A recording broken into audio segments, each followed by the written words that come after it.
So Doom Patrollers, that was a really wicked episode. If you've ever wanted to find out a little bit more about the mysterious Dr. Niles Calder, then this definitely was quite an insightful episode for that. So let's break down Doom Patrol episode 10, Hair Patrol.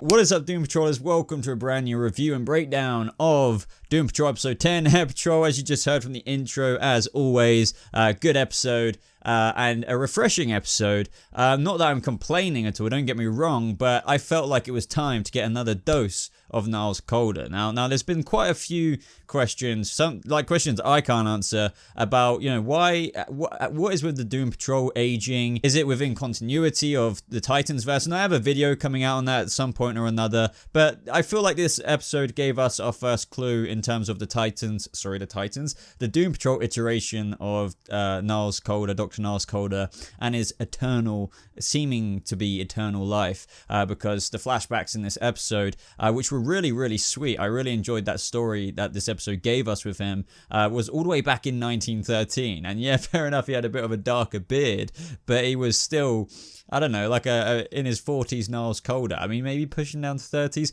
But either way, guys, let's talk about this episode. Weird, wacky, wonderful as always. Absolutely in love with this show, especially this character that was introduced this episode with, the Beard Hunter. But I'm going to stop talking now, so like the video if you do go on to enjoy it. Subscribe for more Doom Patrol / DC Universe / whatever videos just like this. And of course, guys, there is a link in the description down below to my Discord server, where I encourage you to join and become a part of the Doom Patrollers there, so you can discuss Doom Patrol with me directly. So the first thing I loved about this episode is that they managed to tie it into Jane's episode last week, where obviously we went into the underground, but there was also, I remember a few comments on my review last week about what was happening between Rita and Cyborg at the end, and I was wondering that as well, but it all ties in within this episode. This episode also served like a cool origin-esque kind of thing, I guess you could say, about the Bureau of Normalcy, but we'll talk about that a little bit later.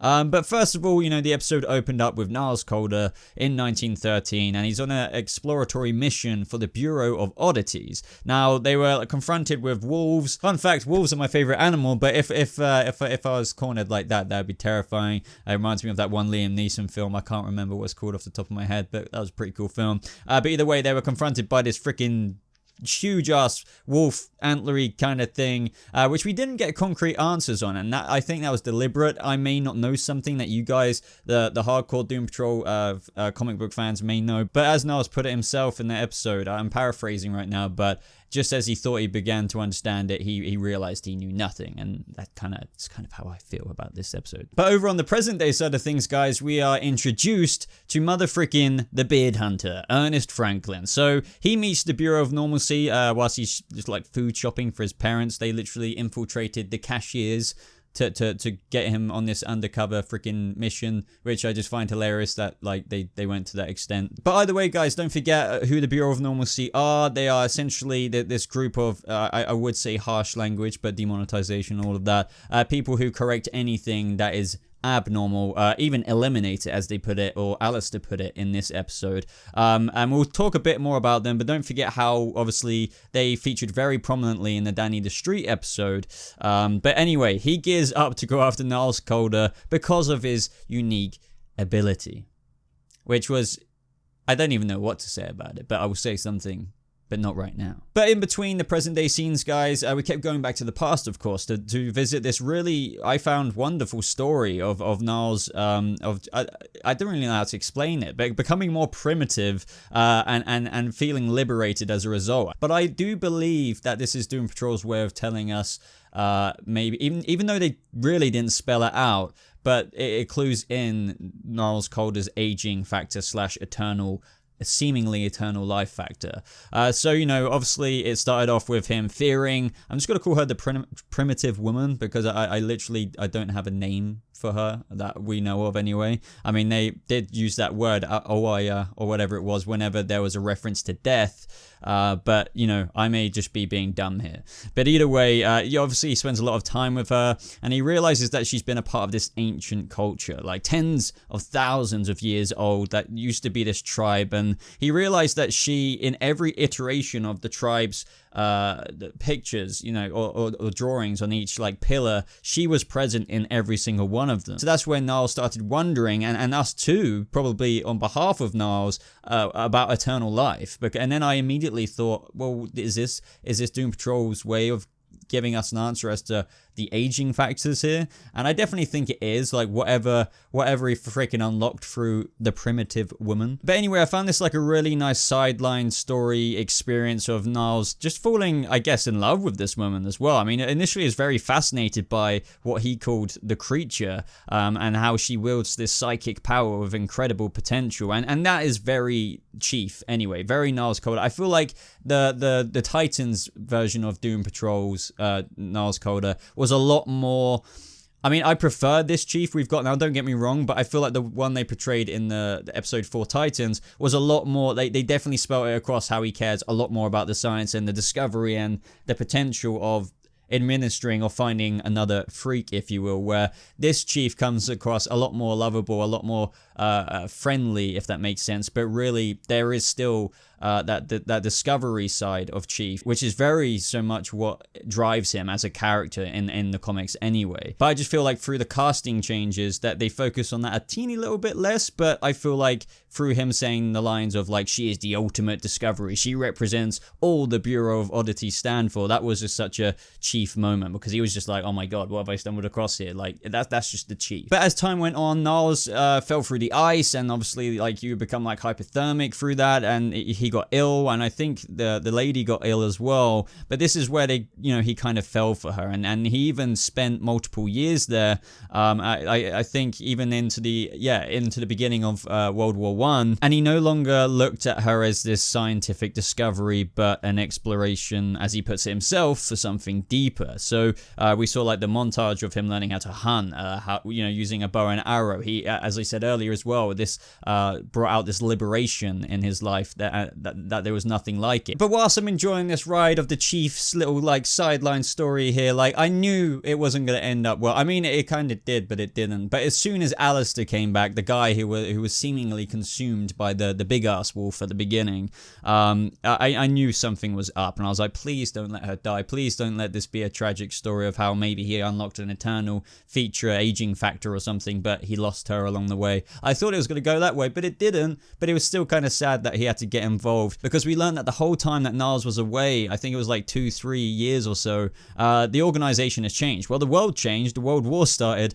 but as a result, the Bureau of Oddities changed, and as Alistair put himself, odd is out, normal is in. So the Bureau of Oddities became the Bureau of Normalcy, which is a very, very, contrasting thing, and a really cool origin that even Chief, we've now come to learn, was technically a part of the original concept of the Bureau of Normalcy. But the Bureau of Oddities stood for, like they were pioneers. They wanted to discover things just like this, other oddity-esque things like Danny the Street and any of the Doom Patrol members. People like Niles joined the Oddities group because they loved discovering things, and he was never wanting to become a part of it to eliminate things like this primitive woman, Danny the Street, and people like that. So it was a very cool twist, I guess you would say. I really enjoyed that they played that in there. So Niles was immediately like not wanting anyone to discover the primitive lady, shall we say. So he kind of led Alistair onto the same frozen lake, if you will, that he fell through, and he let his little secret die with him, and even threw his journal in there, and the way Niles even explained it himself is that she's his secret from the world. But as he returned towards the camp, I guess there was a whole band of Bureau of Normalcy agents there, who I guess they assumed Niles was normal and he's just been rescued, or something happened to Alistair, so let's go back and report that there was nothing weird out here. I've just been surviving out here for like a few years, and he wanted to keep that secret locked away with him forever. And I was kind of sad that we didn't get like a departing like scene between Primitive Lady and Niles Calder. I don't know. I would have liked some kind of extra push. Maybe they're saving it for another time to the whole aging aspect of Niles, because they did focus on, oh, I've discovered eternal life, or oh, I've discovered eternal, something. So they were heavily implying that, and I feel like this is linked to all of this. But as I'm kind of going along with right now, the question I was left with when he reported back to the other members, if you will, of the Bureau of Normalcy, or which was once the Oddities, Bureau of Oddities, is did he get eternal life from her or some kind of form of that? I want to know, but I'm hoping they'll pick this up, because I doubt the chief wanted to stay in the Bureau of Normalcy to continue carrying on and eliminating the people they come across, or whatever they come across. But hopefully we get more of a delve into that through what we learned is Mr. Nobody digging through the chief's memories. Now, he really, really wanted to find where the girl is, and this is even more food for thought with the living forever thing, because Mr. Nobody said himself, like, quote unquote, all this time his foolish quest to live forever, all to keep her safe. So he really, really wants to find this girl.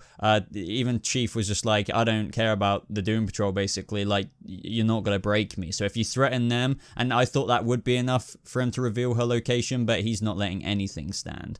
So I wonder if he will break eventually, though, when Mr. Nobody is probably going to provoke the chief for exposing this woman that he found in the woods all those years ago, through actually doing some harm to the Doom Patrol in the next couple of episodes, maybe. But I've been talking about Niles' story for the longest time, so let's go back to present day, because that was practically it with regards to Niles. And let's talk about the Beard Hunter finding one of Crazy Jane's posters that she put up at the very beginning of the season.